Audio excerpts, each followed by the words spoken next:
se peut quoi ma maman? Oui. Alors maman, tu peux si ma maman le bateau mais pour l'embêter ma beaucoup pour la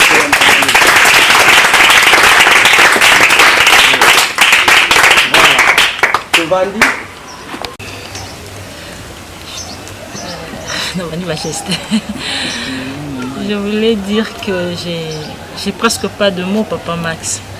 Je suis très émue parce que je suis quelqu'un de trop sensible de nature par rapport à l'être humain. Le bien-être de l'être humain, ça m'intéresse particulièrement. Alors, quand j'ai vu vos images, ça m'a vraiment beaucoup touchée parce que c'est pas donné à tout le monde. Vous venez de dire quelque chose d'important, j'ai même écouté le frère qui l'a dit. Il y a des gens qui font des dons aux orphelinats, mais ensuite, utiliser un outil. Mais vous, avec vos propres moyens, vous avez émis cet amour. Aime ton prochain, un amour sans intérêt, et vous aidez ces enfants qui ne sont pas de votre famille, et c'est quelque chose de fort. Alors, moi, je suis très contente. Ce que j'ai pu observer ici, on en a parlé avec le CGA là tout à l'heure, c'est que Bana est en bonne santé. C'est quelque chose d'exceptionnel. Et j'ai vu, ils étaient très très propres. Les garçons sont coiffés. Et ça m'a beaucoup touché. Et ils ont très bonne mine. Ça veut dire que, parce que dans le jour mort, ça veut dire qu'ils vivent à bouillir chaque jour. Donc ce n'est pas un mensonge, c'est du réel. Alors, je suis vraiment très, très émue. D'ailleurs, je manque même des mots. Je manque karaté, mais je manque de mots à voir des jeunes gens comme ça, des enfants, des gens sans défense, mais qui trouvent un refuge auprès des gens qui ne sont pas de leur famille, mais qui les aiment. Et c'est quelque chose de fort. Et aussi pour tout le travail au Bozosala. Je vous encourage et je vous en remercie d'abord parce que c'est vraiment énorme. Les enfants, moi je le dis, CGA même on en parle la Bisso Peuple pour dire que ça c'est l'avenir du pays demain. Ici, là où ils sont là, on ne sait même pas qui ils seront. Il y en aura peut-être des médecins, il y en aura peut-être des ministres, il y en aura des cordonniers, il y en aura des pasteurs. Seul Dieu a ébi à venir notre destin en nous. Mais ce qui est important, c'est l'encadrement. C'est l'encadrement parce que ce que nous voyons ici, c'est l'avenir de demain. Si tous dans ce pays ont conscience, il y a qu'on encadrera bana oyo. Demain, on n'aura pas de problème. Parce que les bazabo et bazaba innocents, mutuna bango est vide. On peut leur montrer malamu na mabe.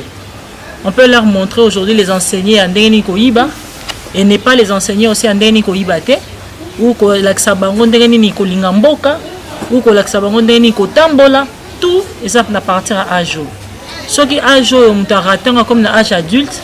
Dans un monde à difficulté, moi souvent c'est un problème d'éducation.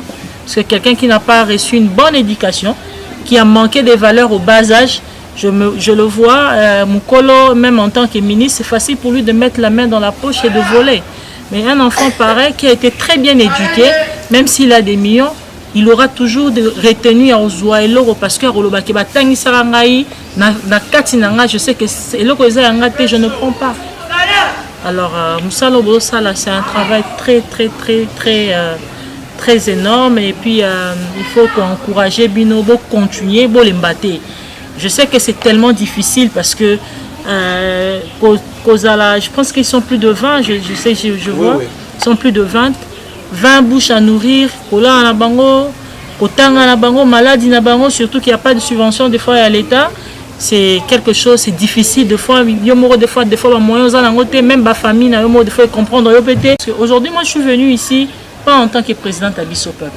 Je suis venue ici en tant que Moutounionson. J'ai vu des enfants dans un orphelinat, j'ai apprécié et je voulais quand même venir palper, voir. Et quelque part, je me suis dit, je voudrais quand même apporter une assistance. Il y a un caméra. Vraiment, il y a charité simplement, ce n'est pas politique. Ce n'est pas, un intérêt derrière pour la campagne, non. Je suis venue en tant qu'être humain, dans mon abana, n'a palpé, pourquoi pas, de temps en temps, pour l'avancement, il y a il y a Bana Bakola, il y a œuvre Bana Bakola. Je suis venue vraiment pour ça. Je ne suis même pas venue par rapport à la politique. Non, ça c'est autre chose. Mais même par rapport à la politique, c'est aussi bien pour Papa Max parce que le travail qu'il est en train de faire, c'est énorme. Aujourd'hui, s'il peut avoir une parole quelque part et le dire tout haut, pour nous, c'est bon. Parce qu'on n'aura plus besoin de faire autant d'efforts. Lui, il va avoir une parole quelque part et il en parlera. Il en a relobé la marambo et c'est important. Parce que moi, j'ai dit hier, on ne comprend même plus ce qui se passe dans notre parlement, la Bisso. Voilà des cas comme ça où nous avons beaucoup des enfants. Bazana Balabala, eux, ils ont eu la chance de vous avoir. Mais il y en a tant, il y a belé. Il y en a tellement ébélé, bah, tambola, solo les galanzela, des fois, mais c'est un enfant inconscient. Mais personne n'en parle. Personne n'en parle. Donc ça, ce sont les gens viennent parler, les gens viennent parler, il y a polyandrie, des histoires, et ça n'a même pas, ils sont toutés. Mais voilà des problèmes réels, et il n'y a pas qu'ici à Kinshasa. Nous, on était en Mbuji-Mayi, mais on a vu un enfant qui n'a jamais bu un Fanta, qui était venu nous rendre visite pieds nus. Et même quand il est venu pour notre côte en hôtel, on a bandé loger, balingo côte ça a été, tout nangai. Madame, est-ce qu'on peut les autoriser à entrer? Moi, je dis, mais pourquoi pas? Ce n'est pas des êtres humains, c'est des chiens. Non, mais faites-les entrer. Quel est le problème? Ils étaient là, épatés. Comment le rotaba milangi? Imaginez-vous déjà qu'ici, c'est comme ça. Et dites-vous maintenant qu'en province, il va venir dans le lobby. Comment ils sont traités et quel est le pays qu'on va avoir demain? Quel est le pays qu'on va avoir demain si l'éducation, si cette jeunesse-là, comment je dis, bateau, reproduire pour la remplacer, parce que nous ne resterons pas éternels. À un moment de notre vie, nous sommes obligés de partir. Bateau, relève. Voilà comment on les traite à l'abandon, parce que ce sont des gens inconscients. Vite, on a besoin d'encadrement, on a besoin de mikolo balakisa bango ke o eza malam o eza mabe, on a besoin d'instruction des classes pour le base à la batu correct, batu minene, mais ils sont abandonnés à leur propre sort. C'est comme ça que vous voyez qu'on en attend des koulouna ici, des petits chégués ici, tout ça parce que tous s'occuper de la bango encadré mes athées. Alors pour moi, ça sera une fierté de vous voir demain au Parlement. Peut-être ne pas parler de l'obélaté, mais de parler seulement, il y a cause, il y a bana, et d'obliger le gouvernement à trouver des solutions pour les enfants. Parce que si on n'arrive pas à trouver la solution pour les enfants, demain, moi je ne sais pas, le pays est appelé à disparaître, je le dis.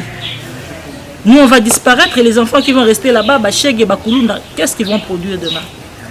Et est-ce qu'on peut mourir en paix comme ça? Est-ce qu'aujourd'hui on peut s'appeler Congolais et mourir en paix? Moi, je pense que non. Ce que vous faites, c'est énorme. Moi, je suis très fière de vous. Vraiment, je manque de mots. Sans vous mentir, surtout dans l'état où on a coûté les balles. Aux enfants, je vais m'adresser plus après, mais surtout à vous. Parce que l'état où on a coûté les balles, je suis...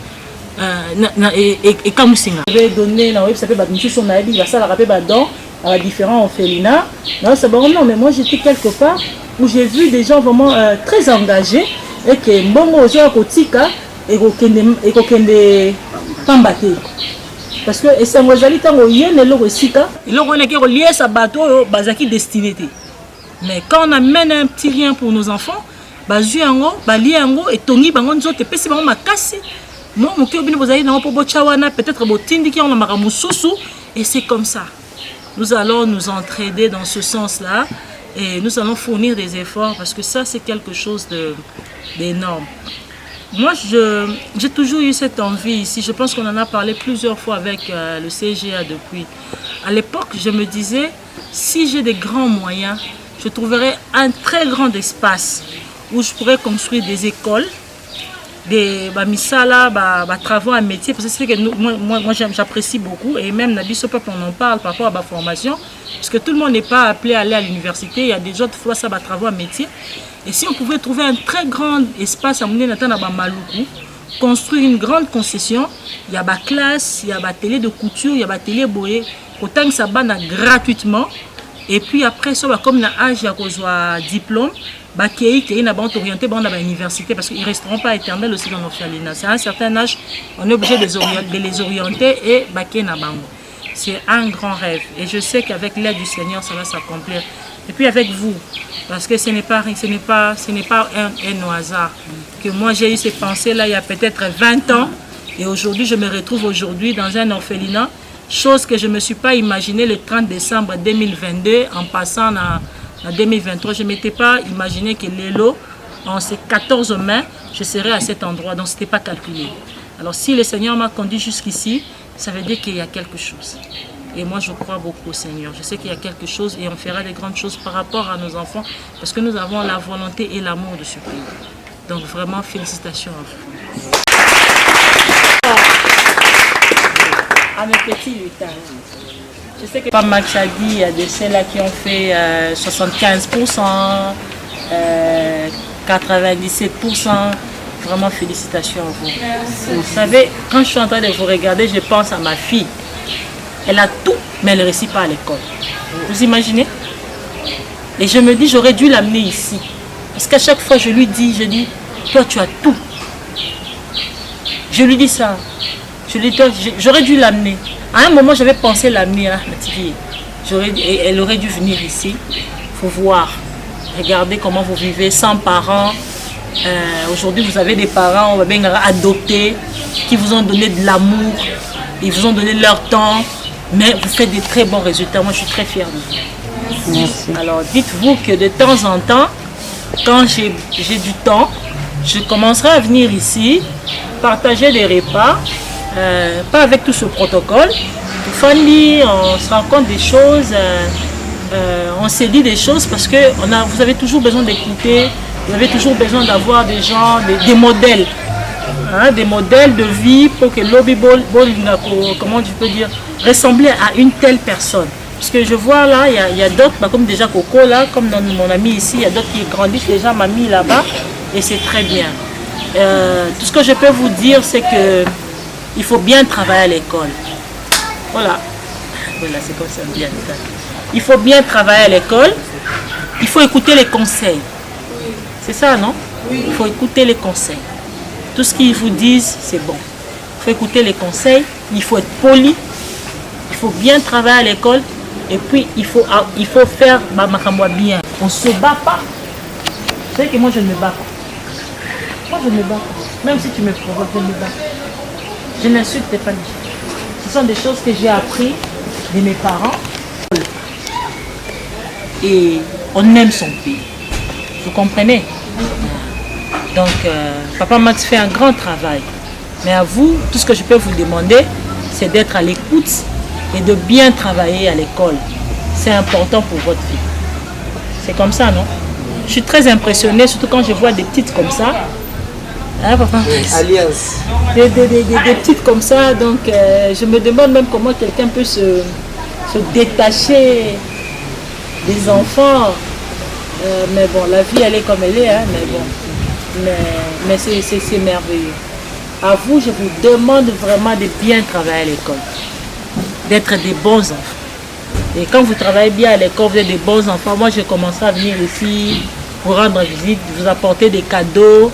Comme ça, on va faire de très grandes choses. Et puis demain, quand vous allez être des grandes personnes comme nous, vous allez peut-être faire plus que nous. Parce que il faut faire plus que les parents. Vous devez faire plus que ce que nous sommes en train de faire. Peut-être moi aujourd'hui je suis maman présidente des partis politiques, vous êtes le président de la République, pourquoi pas? C'est impossible.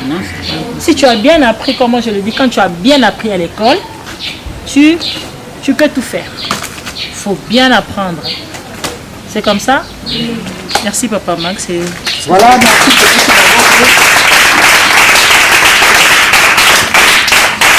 Voilà, on a connu ici Rolandi Naboké. Na retenir l'eau comme quoi.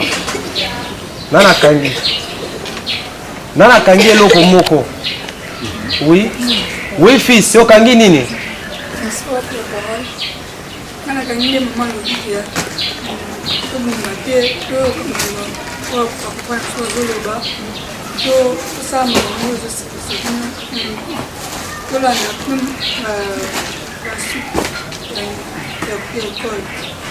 Ok, merci Joyce, on a ça, ça peut kangi nini?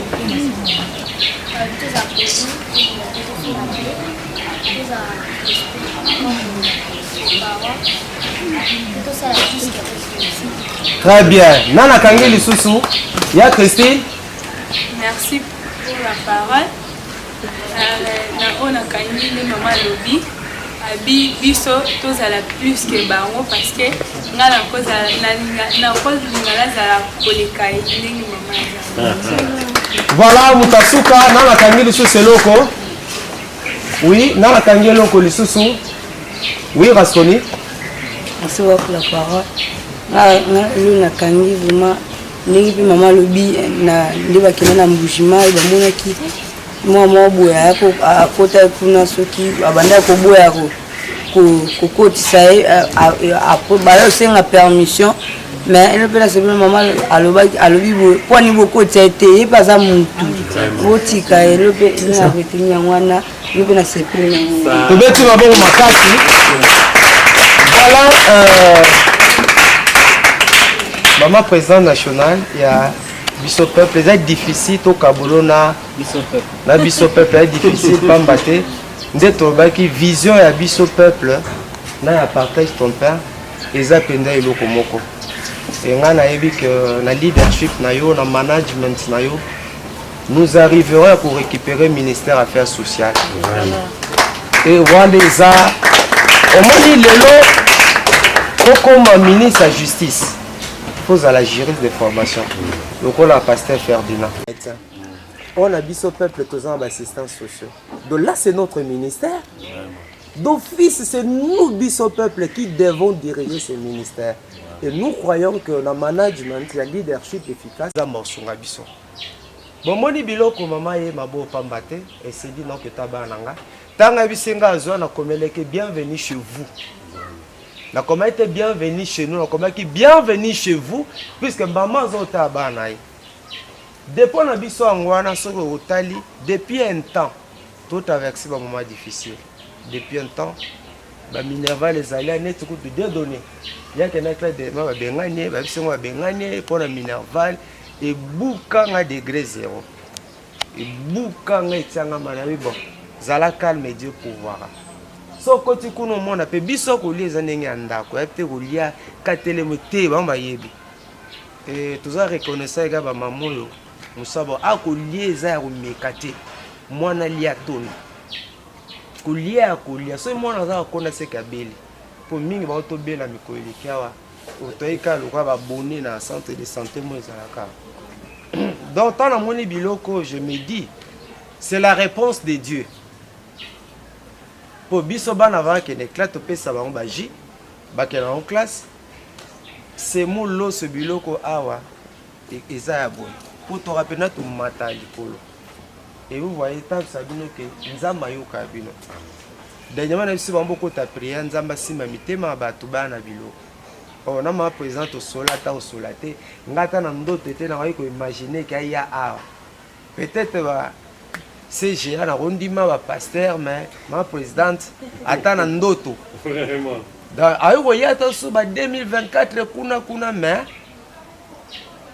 oh surtout qui si biso comme disent les Kinois donc ayo la biloko bon est-ce que vous sepeli ko yambango oui vous sepeli oui alors nana lingi abimisa liloba bon moi biloko ye mama ta la biso même Yesu na Bible il a reconnaissance. Est-ce que vous êtes reconnaissant? Oui. Nana za reconnaissant.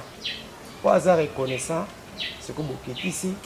Pas reconnaissant, au tombo la musapia loba.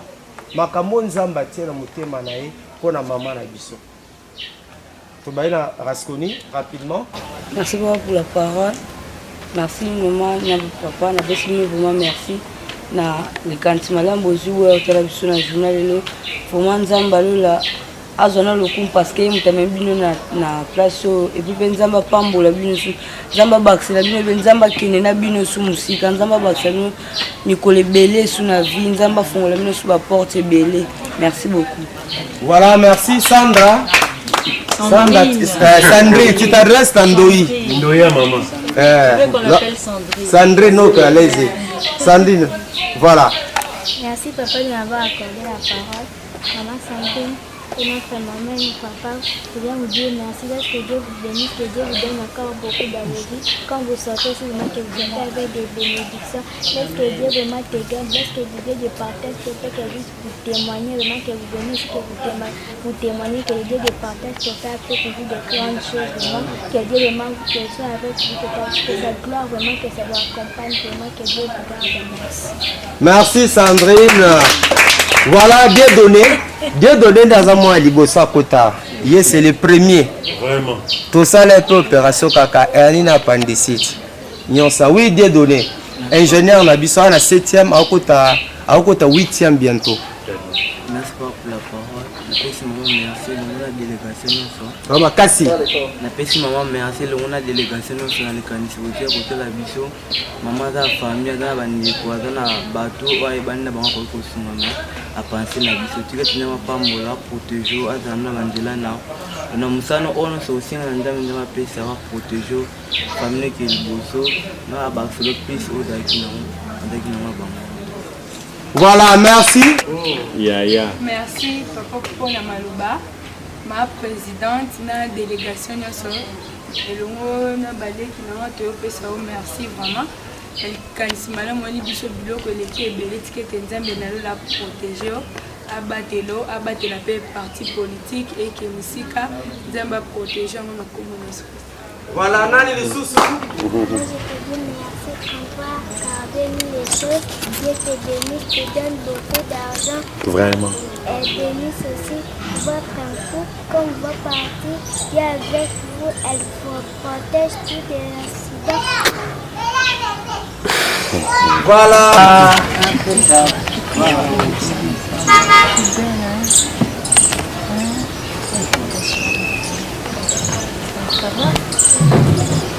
Voilà, la canisse. Et l'autre ça la kawa, tu ngato la sabana, bakola na mulimo wa reconnaissance. Ceux qui mutaseba mu malamba, maman la dit maro babana, peut-être aux amours du Lumba.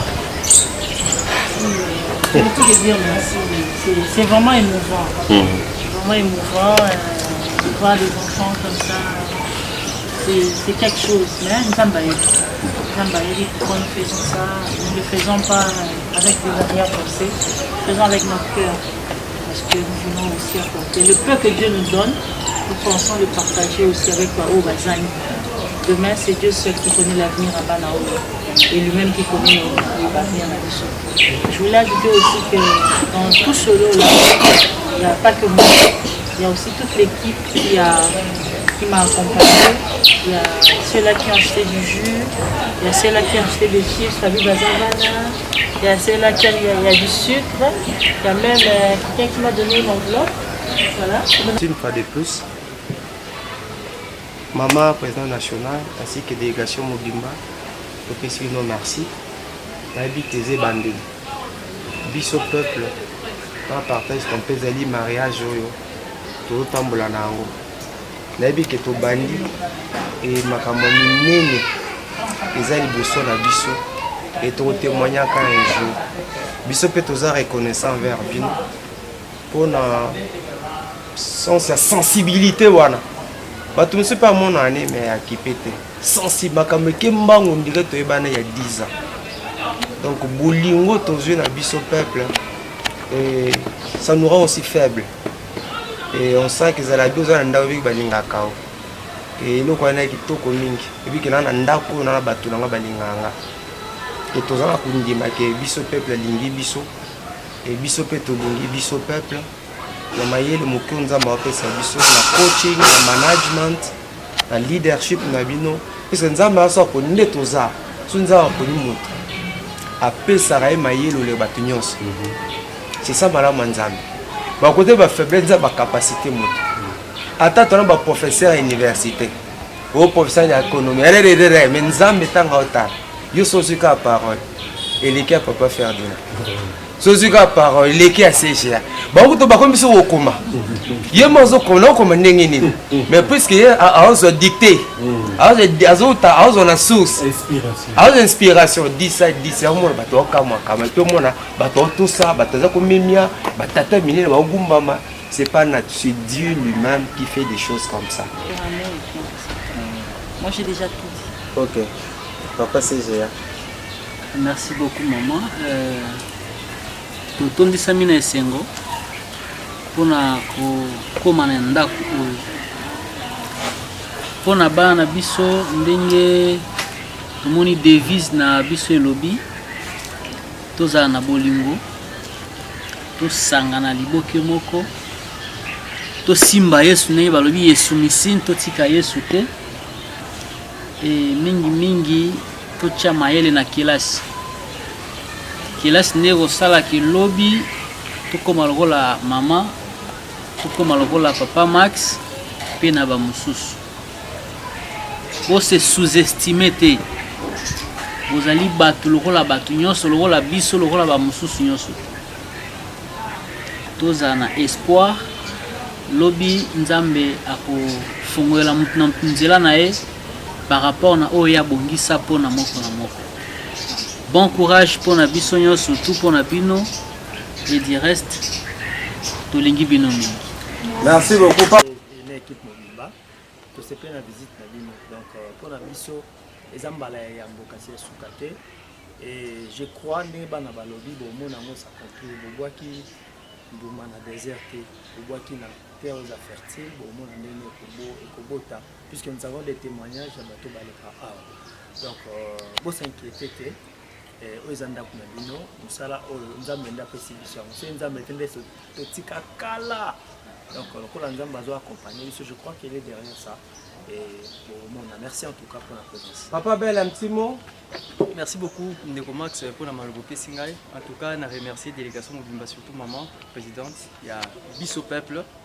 PS Mingi, il y a Coco Talakat Nalibota à Biso Peuple. La Monique est à la binu, est à la Biso Tozaka Bomoko. En tout cas, votre visite est vraiment Pamboli Makasi pour Naban et pour Nabiso. Parce que tant acte geste opposé, vous pesi bana esengo. Nzambe likolo eminene kotanga makasi na mboka oyo parmi bapense minene pe ekele musika mais pebike ya malamu ezali pebike ndenge nzambe andimi kosangisa biso na bino seka zo préparer lo moko ya munene en tout cas nzambe amona bino atambola elongo na bino ndenge boyaki nzambe atambusa bino nyonso mabe na j'espère que bana balobeli nzambe eloko mosusu ya sika na koloba te mpona compte na biso topesi bino kaka merci ekime na kolo ezala na bino. Tante, tout ceci na yo le bamoko la mukuse. Merci beaucoup vraiment. Akumbisi nzambe vraiment na otama ko na bino siko. Boloni na mabele oyo etondisami na vitamine. Toyebi ke nzambe wana vraiment akozongisa ebele. Akata ba parole bana babimisi eke pamba te. Nzambe azomona vraiment. Nzambe apambola bino vraiment na kati ya visite pour vraiment bisika yango ebimeli nzambe vraiment atondisa ebele parce que toza ba partenaire na ye na kati na musala oyo même oza na kati ndako zo conduire bana toza ka toujours ba partenaire na ye même na musala toza toujours ka ba partenaire na ye esengeli vraiment tosala ngo parce que nzambe oyo azopesa biso akoyeba kokausa toujours maboko na biso te nzambe apambola bino vraiment na visite ezala mbala ya liboso te ezala bambali belé vraiment nzambe apesa vraiment abonnement pour ezala toujours bana balia kitoko ndenge boluli bango na kati ya santé bo pesi oyo ekobakisa lisusu ya mutu ya kati na bango vraiment nzambe apambola bino vraiment. Merci beaucoup. On ne peut pas se mettre debout s'il vous plaît. Tout a été déjà dit. La Bible dit qu'il y a de la joie quand on donne, dans le donner que dans le recevoir. Et c'est que l'initiative la présidente a eu, c'est un prêt qu'il a fait à Dieu, parce qu'il a donné et c'est à prêter à Dieu. Je ne veux pas aller plus loin. Alléluia, Amen. Alléluia, Amen. Alléluia, Amen. Amen. Amen. Alléluia, Amen. Alléluia, Amen.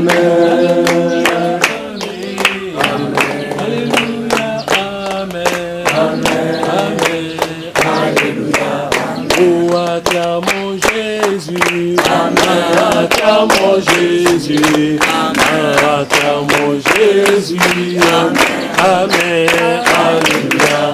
Oh oui, Dieu est bon, oui, Dieu est bon,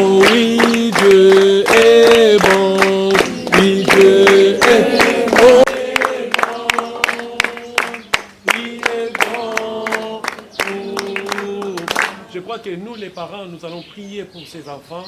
Et les enfants, vous allez prier pour maman. Afin que Dieu, vous avez déjà dit, vous avez déjà parlé. Pendant 1 minute, nous allons tous ensemble élever la voix. Et après, je vais faire la prière de clôture. Prions au nom de Jésus. Seigneur, merci parce que tu as permis que nous puissions aussi, au Dieu de gloire, nous approcher devant ce lieu, au Père, assister à ces moments pour que nous puissions, au Dieu de gloire, avoir aussi cette bénédiction. Seigneur, merci parce que tu es le Dieu de gloire et de grâce. Merci pour tout ce que tu as fait, au Dieu de gloire. Bénis tes enfants, bénis-les, au Dieu de gloire, afin que demain, qu'ils puissent être des personnes qu'on a comptées. Seigneur, nous connaissons l'histoire déjà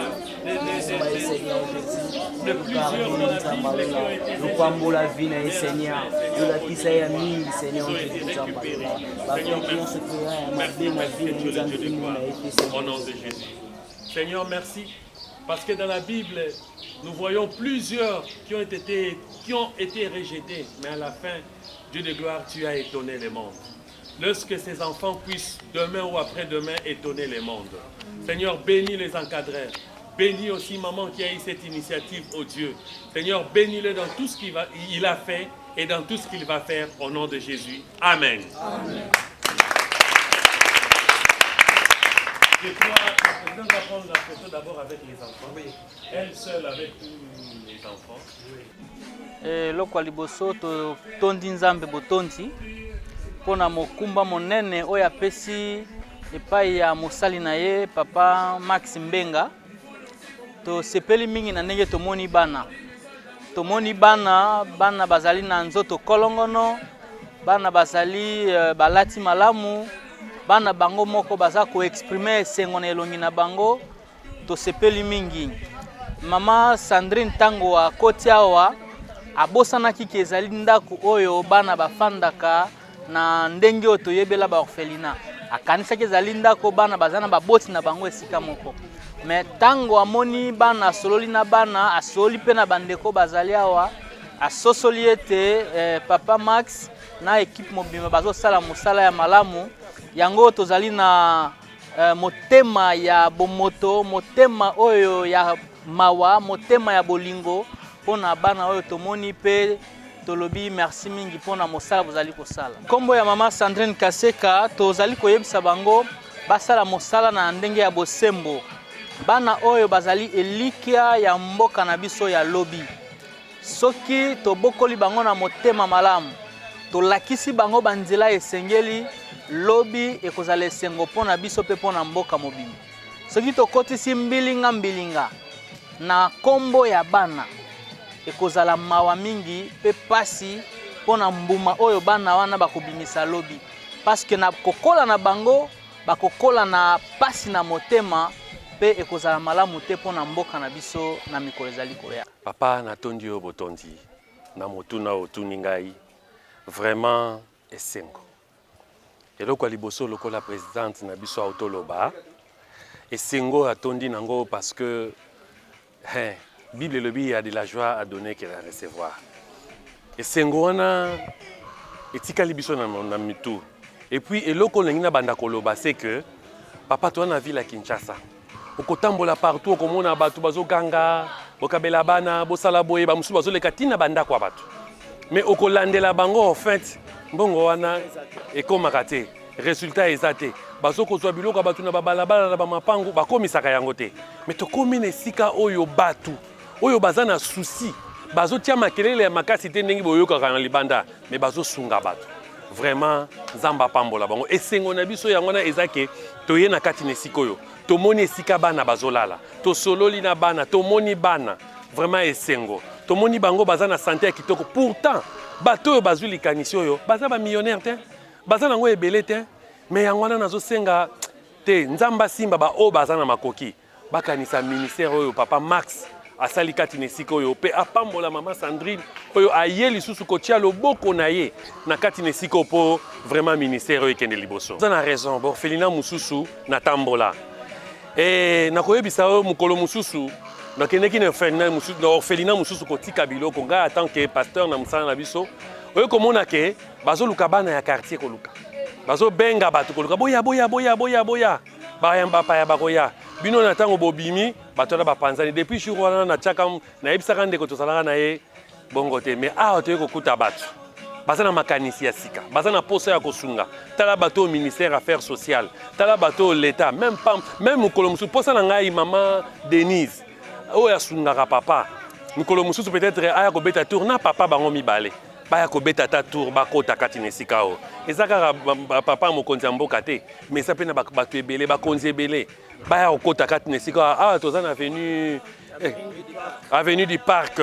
Hein, je crois que c'est une adresse Nangamba Selemba ou Nangambo kuna Mongafula avant comme ma commune au komi koto donc ça vraiment ozoka elo komoro ezozang sabatuna maloba parce que tu sens que non il y a encore des gens honnêtes dans ces pays oyo bazake bazo sala musala enzamba opambola bango yangana appel nanga eza boye et que to ya kosunga bana oyo c'est vrai bano bazotanga tokuti bango bazate keo ba mayanzi na makolo tout ça tokuti bango mais baza pe soloté mais bato bazokamba bango baza bango pene no tolo ba million te mais to sunga bango po banoyo bakende liboso ndeko John Famba na peso merci pour na maloba na pamboli nzambe pour na journal le 14 mai oui les appelé journée à coïncidence jour anniversaire manga merci beaucoup ndeko John menga na benga kango journée mission.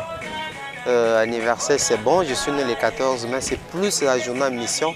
J'ai compris que Dieu m'a envoyé sur cette terre des hommes pour être, non pour être servi, mais pour servir les autres. Alors la journée mission, tu célébrer journée mission, journée à Etinda. Napesi merci à maman Sandrine, au Azali président national. Il y a structure politique na Combo Abisso peuple. Vous allez parti mounene, vous avez quatre nanambo canabiso, basi prendre biso. Baiki kota la biso, kota la bana, baye maboko pambate, bapamboli biso pendant kani si mutema na biso ezali songo makasi sekete nzambe akanisa bango nzambe asala bango bolamu John Musoto ça na bina musala passe si vous n'avez pas de gens qui viennent pour vous soutenir, si vous n'avez pas de gens qui viennent vous encourager dans ce que vous faites et que indépendant les bossoté. Les gens parti politique et amine ne pe na mboka na biso ezali baza pe na bozui baza pe na bomengo mais totikala pe comment na bangote mais tu vois que maman Sandine est venue d'ailleurs sans caméra on met ba politicien ba mi batambo na ba caméra ta ba poser ba geste mais elle est venue sans caméra caméra eza ya ngai ngani na baki non bolamu ba bomba kate bolamu fait ganga mais elle-même elle est venue comme ça pour na ça biso esengo te nzamba kanisa ye eza exemple pour na bato mususu et sengo nangeza koyoka pe ba témoignage na bango bato azana mauvaise image ya bana benga orphelins c'est vrai ils sont des orphelins c'est ça les statuts mais biso to vivaka na ndenge ya ki orphelin te ils sont des enfants à l'instar d'autres enfants à l'instar des enfants que nous avons na banda kuna biso ils vont tous à l'école bazola ta lokola bada tout ba olia lokola tala biloko ba lambela bango kuna ozomona donc tala et tout le coup à bilo bazola mbela ils sont nos enfants. Donc nzamba za lokomo John. Voilà bande ko comme na suka ya émission na biso spéciale 14 mai ezali anniversaire ya ndeko Max mais tobenga kango journée ya mission. Bolandi biso bipai na bipai. Tika nzamba pambo na bino nde tokutani mbala sema. Merci l'ingénieur Juga Bikuma pour nous sommes nos sala nzamba mona yo. Ça va.